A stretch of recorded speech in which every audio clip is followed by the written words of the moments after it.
बिस्मिल्लाहिर्रहमानिर्रहीम। अस्सलाम वालेकुम वरहमतुल्लाहि वबरकातुहू। नाज़रीन, मैं हूँ आपका मेज़बान अपने प्रोग्राम आपके सामने AQ ग्लोबल यूट्यूब चैनल के इस प्रोग्राम को आप बाकायदगी से देख रहे होंगे और हमारे प्रोग्राम के अंदर जिन बातों पर जोर दिया जाता है और तवज्जो दी जाती है वो हम तलाश करते हैं अच्छी बड़ी खबर या कोई भी बड़ी खबर और उसके पीछे क्या कुछ महरक़ात होते हैं, क्योंकि हर खबर जो हमारी मीडिया पे आती है उसके पीछे बहुत सारे महरक़ात होते हैं। तो आइए सबसे पहले हमारा चैनल सब्सक्राइब करें और बेल आइकॉन का बटन दबाएं ताकि आपको हमारी हर वीडियो बर वक्त मिलती रहे। नाज़रीन, हुकूमत वक्त के माशी तरक्की के बड़े बुलंदबान दावे, आम आदमी को रिलीफ मिलेगा, वज़ीर आज़म पाकिस्तान,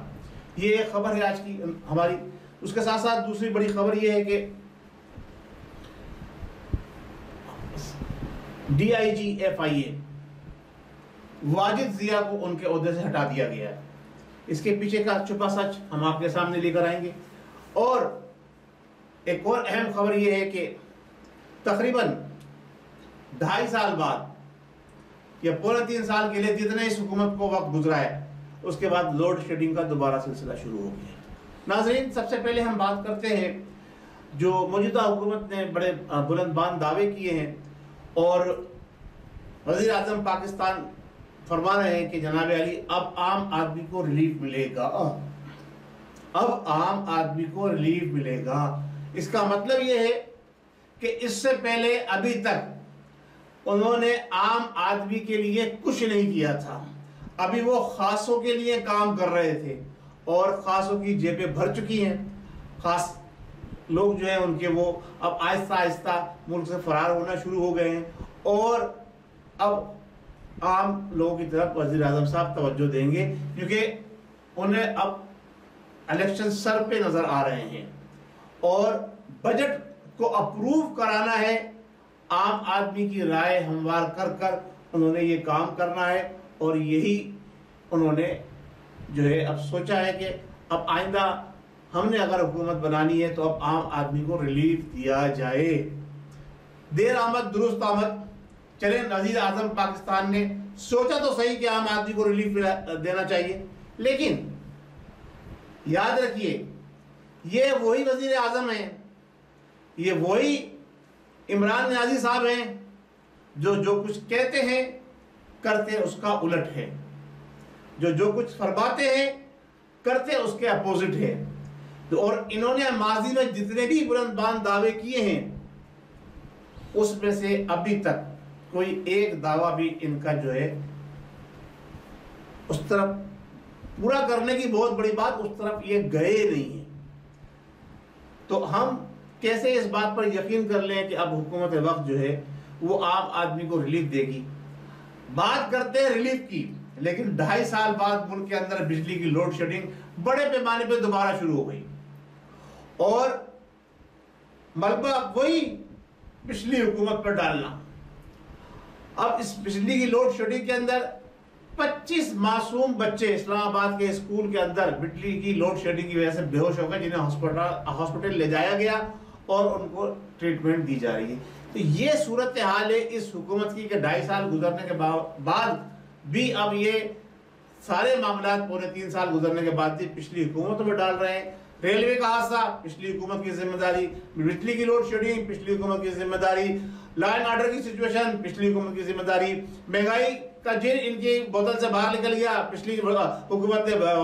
जो है वो बोतल तोड़ दी जिनकी, इसलिए वो बाहर निकल गया। अच्छा, सरहदी सूरत हाल, कश्मीर का इशू, फलस्तीन का इशू सब सर्द खाने में चला गया। अब और सिर्फ हॉट टॉक हो रही है। अच्छा, मजे की बात ये कि पिछले दौर के अंदर जो FIA के एक इंतहाई जिम्मेदार ऑफिसर जिसे कहा जाता है पानामा का हीरो भी कहा जाता है, जिसकी बेस पे नवाज शरीफ को जो है ना मुल्क से बाहर निकाला गया, उनको मोहतरम जनाब नियाज़ी साहब ने बुलाया, मुलाकात हुई और मुलाकात के कुछ दिन बाद ही उनकी छुट्टी हो गई। अब जो डीजी थे एफआईए के, उनकी जगह इंपोर्ट करके कहां से, खास, क्योंकि अब जितने भी इस वक्त कलेजी ओहदों पर जिम्मेदार लगाए जा रहे हैं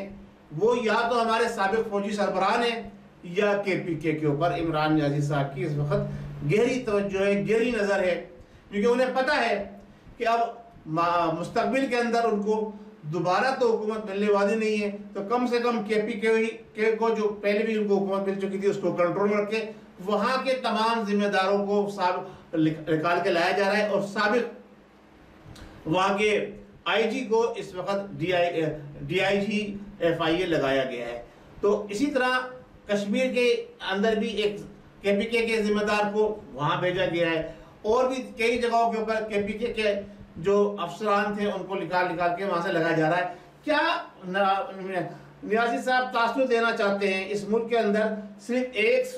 सूबा पाकिस्तान का, उसमें ही लोग जो है वो जिम्मेदार हैं, उसके ही लोग ईमानदार हैं और उसी के लोग सिर्फ मुल्क के अंदर जो है वो शरीयत का निफाज करना चाहते हैं, क्योंकि नज़ीर आज़म साहब का तो प्लान ये है कि जब मुल्क को शरई तौर पर चलाएंगे, मदीने की रियासत का तस्वुर देंगे, बाकी मादा मुल्क के तमाम अफसरान, तमाम सरकारी अफसर, तमाम लोग जो है वो नियाज़ी साहब के मेयार पे पूरे नहीं उतरते हैं। बात सिर्फ ये खबर जो है, इस खबर की सच्चाई जो है जो वाजिद ज़िया साहब को हटाया गया, इसके पीछे 2-3 बातें हैं। आपको याद होगा कि पिछले दिनों जब एफआईए ने आटा चीनी की रिपोर्ट पेश की गई, तो रिपोर्ट तो पेश हो गई, बाद में उसके दोबारा उसको रिपोर्ट को रिकंसिडरेशन के लिए भेजा गया और जो उस वक्त के जिम्मेदार थे अफसर एफआईए के, उनको हटाया गया। अब इसके ऊपर इन्होंने बातचीत की, घर बुलाकर अपने वाजिद ज़िया साहब से कि भाई उन्हें कुछ रिलीफ चाहिए यूके, इन्हें पता है कि शौकत क्या नाम है इनका जो तरीन ग्रुप है, जहांगीर तरीन ग्रुप है, वो इनको टफ टाइम दे रहा है, तो उसके लिए जो इन्होंने रिलीफ मांगे थे वाजिद ज़िया साहब ने हमारी अंदर की रिपोर्ट के मुताबिक उन पर बात करने से इनकार कर दिया कि जो एक्चुअल रिपोर्ट है हम वही पेश कर सकते हैं, हम किसी को नाम डाल सकते हैं ना नाम निकाल सकते, लिहाजा वाजिद ज़िया साहब को घर भेज दिया गया। ये ओएसडी बनाना है। अब जब उनके सिर्फ 9 माह रह गए थे उनकी रिटायरमेंट में और इतने किले दिए हुए थे, अफसर पहुंचा हुआ और इंतहाई ईमानदार और नामवर अफसर जो एफआईए की तारीख के अंदर बड़ा नाम रखते हैं, उनको घर भेजना, इसका मकसद क्या है? एक तरफ आप बात करते हैं मदीने की रियासत का तस्वर, हक, ईमानदारी, सच्चाई और बेबाकी से आगे बढ़ने की, दूसरी तरफ जो सच्चे लोग हैं उनको आप आहिस्ता आहिस्ता कलेजी ओहदों से हटाकर भेज रहे हैं और अपने मनपसंद लोग लेके आ रहे हैं। जो इल्जाम आप पिछली हुकूमत पे लगाते थे कि जनाब अली ये इन्होंने बंदरबाट की हुई है, तो आपने तो उनसे कहीं ज्यादा बढ़कर बंदरबाट की है और आपने तो ऐसे ऐसे नायाब अपने यहाँ गोहर इकट्ठे किए हुए हैं, जिसमें एक नायाब गोहर जो है वो हमारी आपा है, आपा फिरदौस आशिक अवान, जिन्होंने तमाम हुदूद पार कर दी और एक प्रोग्राम के दौरान टीपी के लीडर रहनुमा कादिर मंदोखेल के ऊपर बाकायदा उन्होंने तमाचा रसीद कर दिया। अब मेरा सवाल ये है, जो वहां जावेद चौधरी साहब बैठे हुए थे, उन्होंने ये मौका उनको फराहम करने में मैं कहता हूँ कलेजी किरदार अदा किया, क्योंकि दोनों मेजबान साहब उलझ रहे थे और वो खामोशी से तमाशाई बने हुए देख रहे थे। और तीसरी खातून जो वहां बैठी हुई थी नून की, वो तो खैर बाहर थी, वहां स्टूडियो में नहीं थी, वो वहां पर हंसी मुस्कुरा रही थी। अब मुझे इस बात का सवाल जवाब चाहिए, क्या हमारी अदालतें, क्या हमारे हुक्मरान, क्या हमारे तमाम लोग ये नहीं देख रहे, आला इख्तिदार के लोग, कि कौन लोग क्या हरकतें कर रहे हैं? ऐसे अफराद जब हुकूमत के जिम्मेदार ओहदे पर होंगे कि जिनके अंदर अदम बर्दाश्त इतनी है, एक खातून होने के बावजूद उन्होंने एक मर्द पर हाथ उठाया, क्या उन्हें सलाखों के पीछे होना चाहिए? किसी के ऊपर हाथ उठाना ये जुर्म है या नहीं है? और जुर्म है तो कौन सी दिफा के तहत आता है? खुल्लम खुल्ला आपके सामने मौजूद है। क्या अदालतों को इसके बावजूद भी कोई और बड़ा सबूत चाहिए? मैं ये समझता हूं कि इस पर 100 मोटो नोटिस होना चाहिए और उनको पाबंद सलासिल करना चाहिए, इसलिए कि वो एक इंतहाई जिम्मेदार पोस्ट पर खातून होने के बावजूद उन्होंने ये हरकत की है और माजी में उनका रिकॉर्ड देख ले वो भी बहुत भयानक है। इसके साथ साथ मैं बात करूंगा आम आदमी को रिलीफ, तो वो तो मैंने बात कर दी, सब्जी, आटा, घी, तेल, हर रोज का रोना यही है। इस रोज के रोने के साथ साथ अब बिजली का रोना भी शुरू हो गया। अभी कोरोना से जान छुट्टी नहीं थी कि बिजली ने आधा बोचा और हमारे मासूम बच्चे जो है हॉस्पिटल पहुंच गए। तो अब इस चीज को जो वजीर आजम साहब कहते हैं कि हम माशी तरक्की की तरफ बढ़ रहे हैं, तो इस खबर के पीछे छुपा सच ये है कि असल हकीकत जो है खुद ब खुद सामने आ रही है, खुल कर सामने आ रही है। अल्लाह तबारक व तआला ऐसे असबाब बना रहा है और जनाब अली ऐसी चीजें खुल कर सामने आ रही है कि जितने चोर डाकू इनके साथ शामिल हुए थे वो आहिस्ता आहिस्ता खुद आपस में दस्तो गिरवा होकर एक दूसरे के खिलाफ FIR भी कटवा रहे हैं, इनकी अपनी पार्टी के लोग। और मुल्क की मैशत का जो बेड़ा गर्क हुआ, जो मुल्क की मैशत का जो हाल है वो आपके सामने है। नाज़रीन, मैं आज इख्तिसार से काम लेते हुए सिर्फ दो बातें और करके आज का प्रोग्राम क्लोज करूंगा कि बजट जो भी आएगा, हुकूमत की कोशिश ये है, काविश ये है कि वो पीपल्स पार्टी को एक दफा फिर लॉलीपॉप दे दे। और मैं ये समझता हूं कि वो फिर थोड़ा बहुत लॉलीपॉप देने में कुछ हद तक कामयाब हो गए और क्योंकि नून लीग और पीपल्स पार्टी की रंजिशों को बढ़ाया गया है और ये पीपल्स पार्टी के करीब हो रहे हैं। पीपल्स पार्टी की मदद से हुकूमत बजट को पास कराने में कामयाब तो हो जाएगी, लेकिन इस बजट के जो असरात अवाम पे पड़ने जा रहे हैं, अंदर की खबर जो है, जो हमें पता चल रहा है, जो लोगों को पता चल से बातचीत हमारे सामने आई है, जो तज्जिया निगार और जो हकायक सामने रखने वाले लोग हैं, वो ये कह रहे हैं कि ये बजट जो है इस हुकूमत का आखिरी बजट है। इस हुकूमत का पेश किया जाने वाला ये आखिरी बजट है, इसके बाद इस हुकूमत को कोई बजट पेश करने का मौका नहीं मिलेगा। ये है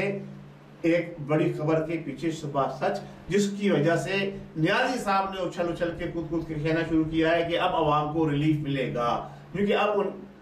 घंटी बज चुकी है और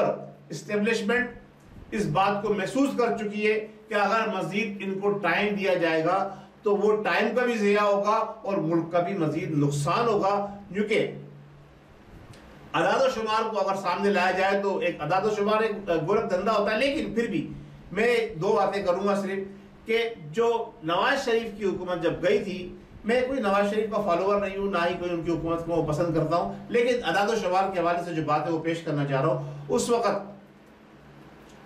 1800 अरब रुपए का डेफिसिट था, जो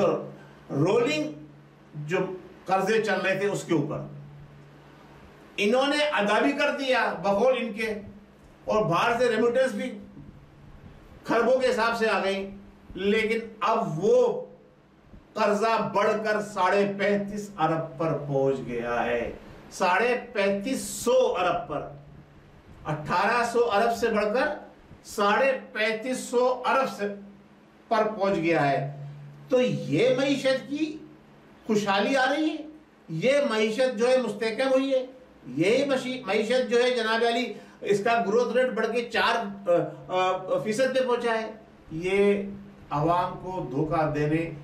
का अमल इन्होंने उस दिन से शुरू किया था जब ये अपने बड़े भाई के साथ कंटेनर पे खड़े होकर हाथ में हाथ डालकर बड़े बुलंद बांध दावे कर रहे थे, और जो सिलसिला इन्होंने किया था वो आप देख ले। इनके पास एक आदमी भी ढंग का इन्हें नहीं मिला। जो ये